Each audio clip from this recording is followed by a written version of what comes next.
मोहब्बत मुझसे क्यों इतनी, मैं तो कुरान का दाई हूँ, रसूलुल्लाह का वारिस, सहाबा का सिपाही हूँ, मुझे है कुफ्र से नफरत।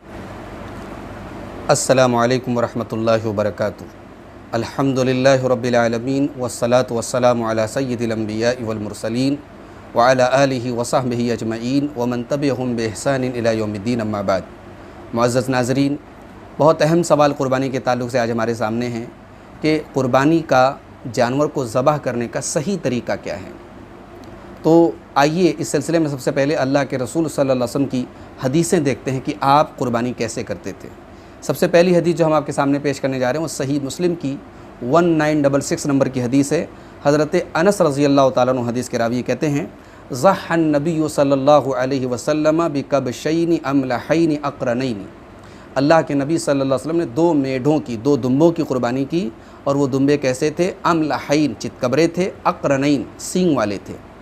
ज़बहहुमा बियदिही, और उन दोनों मेढों को, उन दोनों दुम्बों को प्यारे नबी सल्लल्लाहु अलैहि वसल्लम ने अपने हाथ से ज़बह किया। इस हदीस से उलमा ने इस्तिदलाल किया है कि क़ुरबानी अपने हाथ से करनी चाहिए। हमारे यहाँ बहुत सारे लोग उलमा से कराते हैं, किसी आलिम से, किसी हाफिज़ साहब से कराते हैं। कोई हरज की बात नहीं, करा सकते हैं, लेकिन सबसे अफजल और बेहतर है कि आदमी ख़ुद ज़बह का तरीक़ा सीखे और ख़ुद क़ुरबानी की दुआ याद कर ले और ख़ुद अपने हाथ से क़ुरबानी करे। तो प्यारे रसूल सल्लल्लाहु अलैहि वसल्लम ने अपने हाथ से क़ुरबानी की। वसम्मा व कब्बरा, और बिस्मिल्लाह अल्लाहु अकबर आपने पढ़ा। व वज़अ रिजलहु अला सफ़ाहिहिमा, और जानवर के पहलू पर आपने ज़बह के वक्त अपना पैर रखा और उसको ज़बह किया। ये सही मुस्लिम की 1966 नंबर की हदीस है। दूसरी हदीस देख लेते हैं इसी के बाद, सही मुस्लिम 1967 1967 नंबर की हदीस है। उम्मुल मोमिनीन हज़रत आयशा रज़ी अल्लाह ताला अन्हा हदीस की राविया हैं, कहती हैं कि प्यारे रसूल सल्लल्लाहु अलैहि वसल्लम ने हुक्म दिया बिकबशिन अक़रना, कि एक सींग वाला दुम्बा लाया जाए, यतऊफ़ी सवादिन, जो काले में चलता हो, यानी उसका पैर जो है उसमें पैर में कालापन पाया जाता हो। वयब्रुकुफ़ी सवादिन, और काले में बैठता हो, यानी पेट के पास का हिस्सा काला हो। वयंजुरुफ़ी सवादिन, और काले में देखता हो, यानी आँखों के पास का हिस्सा काला हो। फ़उतिय बिही, अम्मा आयशा कहते हैं कि ऐसा जानवर लाया गया, लियुज़हिय बिही, ताकि आप सल्लल्लाहु अलैहि वसल्लम उसकी क़ुरबानी करें। फ़क़ाल, तो आपने फरमाया, ऐ आयशा, हलुम्मी अलमुदिया, छुरी लाओ। सुम्मा क़ाल, फिर आपने फरमाया, इश हज़ीहा, छुरी को तेज़ कर लो, किसी पत्थर पर छुरी को तेज़ कर लो। चुनांचे अम्मा आयशा ने छुरी को तेज़ किया, फिर आपने छुरी को लिया। वह अख़ज़ल कबशा फ़अज़्ज़अहु, और आपने दुम्बे को पकड़ा और उसे लिटाया। सुम्मा ज़बहहु, फिर आपने उसे ज़बह किया, और ज़बह करते वक्त आपने पढ़ा, बिस्मिल्लाह अल्लाहुम्मा तक़ब्बल मिन मुहम्मद व आले मुहम्मद व मिन उम्मत मुहम्मद। ऐ अल्लाह, इस क़ुरबानी को मोहम्मद सल्लल्लाहु अलैहि वसल्लम की तरफ से और आले मोहम्मद की तरफ से और उम्मत मोहम्मद की तरफ से कबूल फरमा। तो नाज़रीन, इन दोनों हदीसों को सामने रख कर के एक बात ये मालूम हुई कि क़ुरबानी करते वक्त हम जो है बिस्मिल्लाह अल्लाहु अकबर या बिस्मिल्लाह वल्लाहु अकबर, दोनों अल्फाज हदीसों से साबित है, ये पढ़ेंगे। और उसके बाद हम जो दुआ पढ़ेंगे बहुत ही सिंपल और आसान दुआ है। अगर क़ुरबानी हम अपनी तरफ से कर रहे हैं और अपने घर वालों की तरफ से कर रहे हैं तो हम पढ़ेंगे अल्लाहुम्मा तक़ब्बल मिन्नी व मिन अहले बैती, ऐ अल्लाह, इस क़ुरबानी को मेरी तरफ से और मेरे घर वालों की तरफ से कबूल फरमा। अगर हम किसी दूसरे की तरफ से क़ुरबानी कर रहे हैं तो हम उसका नाम लेंगे। मिसाल के तौर पर अगर उसका नाम अब्दुल्ला है तो हम कहेंगे अल्लाहुम्मा तक़ब्बल मिन अब्दुल्ला। उसका नाम अब्दुर्रहमान है, हम कहेंगे अल्लाहुम्मा तक़ब्बल मिन अब्दुर्रहमान। तो इस तरीके से हम क़ुरबानी करेंगे। तरीक़ा क्या है? जानवर को हम क़िबला रू लेटाएँगे, बाएँ करवट पर, जानवर को बाएँ करवट पे इस तरीके से कि उसका जो है पैर क़िबला की तरफ हो। और उसके बाद जो है बाएँ करवट पे इसलिए लेटाने की बात कही जाती है क्योंकि फिर दाहिने हाथ से ज़बह करने में आसानी होती है। तो बाएँ करवट पे आप लेटा दीजिएगा और किसी धारदार छुरी से आप उसके हलक में छुरी चलाएंगे और गर्दन को पूरा काट के अलग नहीं किया जाएगा, बल्कि जो सही तरीका है कि जो 4 रगें होती हैं, एक तो जो खाने की नली होती है जिसको अरबी में मरी बोलते हैं, और एक जो सांस की नली होती है वाइंड पाइप, उन दोनों को, और उन दोनों के आजू बाजू में जो 2 खून की नलियाँ होती हैं जिसको अंग्रेज़ी में जुगुलर वेंस बोलते हैं, उन दोनों यानी चारों नसों का कटना ज़रूरी है। ये चारों नसें कट गई, जानवर हलाल हो गया।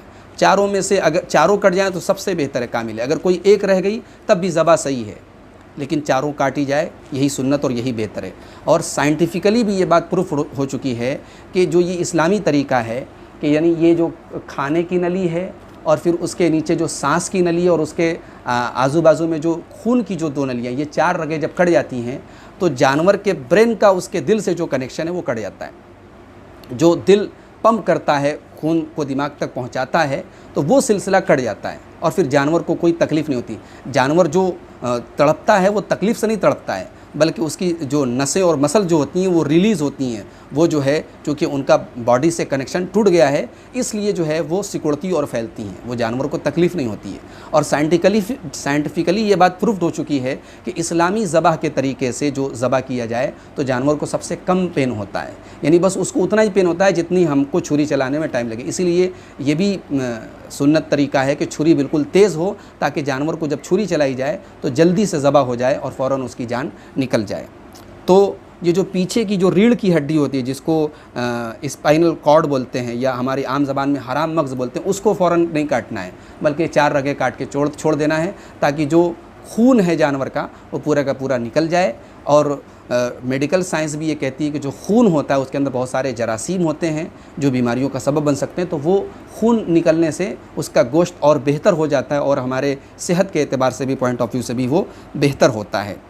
मोहतरम नाज़रीन, ज़बाह के वक्त छुरी आपकी बिल्कुल तेज़ होनी चाहिए। अल्लाह के प्यारे रसूल सल्लल्लाहु अलैहि वसल्लम फरमाते हैं, सही मुस्लिम की 1955 नंबर की रिवायत है, आपने फरमाया, इन्नल्लाह कतबल एहसान अला कुल्ल शै, अल्लाह ताला ने हर चीज़ के साथ एहसान का हुक्म दिया है। फ़इज़ा क़तलतुम फ़अहसिनुल क़ितला, लिहाजा मैदान जंग में अगर तुम जंग कर रहे हो तो अपने दुश्मन को भी अगर तुम कत्ल कर रहे हो तो वहाँ भी तुम्हें जानवरों की तरह नहीं मारना है कि चलो गाजर मूली की तरह काट दो।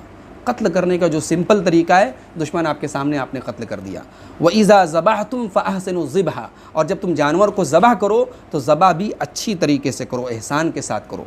वल युहिद्द अहदुकुम शफ़रतहु फलयुरि ज़बीहतहु, और अपनी छुरी को तेज़ कर लो और अपने ज़बीहा को आराम पहुँचाओ। यानी छुरी अगर हमारी तेज़ नहीं है तो जाहिर सी बात है कि रगें कटने में जानवर को तकलीफ़ होगी और जानवर की जान निकलने में भी दिक्कत होगी। ज़बह होते ही जब नस कट जाती है तो जिस नस से दिमाग को तकलीफ़ का एहसास होता है वो नस जो है कट जाती है और उसके बाद जो है जानवर को कोई तकलीफ़ नहीं होती है। तो ये जो झटका आपने देखा होगा, आप यूट्यूब पर वीडियोज़ वगैरह देख सकते हैं कि जो फ़ौरन जो है जानवर के ऊपर से, यानी यहाँ ये वाली जो पीछे की हड्डी है, रीढ़ वाली हड्डी, उस पर जो छुरी चला करके पूरी गर्दन झट से अलग कर देते हैं, वो तरीका जानवर के लिए बेहद तकलीफ़देह है। और इसको बाकायदा डॉक्टरों ने रिसर्च करके इसको देखा है और उन्होंने भी इस बात को तस्लीम किया है कि जो हलाल तरीक़ा है, जो इस्लामी तरीक़ा है जानवर को ज़बह करने का, वही सबसे बेहतरीन तरीक़ा है। तो मुअज़्ज़ज़ नाज़रीन, मैं उम्मीद करता हूँ कि ज़बह का तरीका आप समझ गए होंगे। दुआ बहुत आसान है, अल्लाहुम्मा तक़ब्बल मिन्नी व मिन अहले बैती। अगर आप अपनी और अपने घर वालों की तरफ से कुर्बानी कर रहे हैं, बिस्मिल्लाह अल्लाहु अकबर, अल्लाहुम्मा तक़ब्बल मिन्नी व मिन अहले बैती। और अगर ये दुआ आपको याद नहीं है तो भी कोई हरज की बात नहीं, आप सिर्फ बिस्मिल्लाह अल्लाहु अकबर पढ़ करके आप कुर्बानी कर दें, इंशाअल्लाह आपकी कुर्बानी हो जाएगी। जो बाकी दुआ है वो मुस्तहब है, आप दिल में भी नियत कर लें कि अल्लाह इस कुर्बानी को मेरी तरफ से, मेरे घर वालों की तरफ से कबूल फरमा ले, तो कोई हरज की बात नहीं। बाकी किबला रुख लेटाना, बाएँ करवट लेटाना, वो तमाम चीज़ें भी मुस्तहब के दायरे में। अगर कोई चीज़ आगे पीछे हो गई, कुछ फ़र्क हो गया तो कोई हरज की बात नहीं, कुर्बानी में इंशाअल्लाह आपके कोई कमी नहीं होगी। बहुत ज़्यादा घबराएं नहीं, परेशान ना हो, अपने हाथ से कुर्बानी करें। अल्लाह ताला हम सबको सही तरीके से, सुन्नत तरीके से कुर्बानी करने की तौफ़ीक़ अता फ़रमाए। आमीन। व आखिरु दावाना अनिल हम्दुलिल्लाहि रब्बिल आलमीन।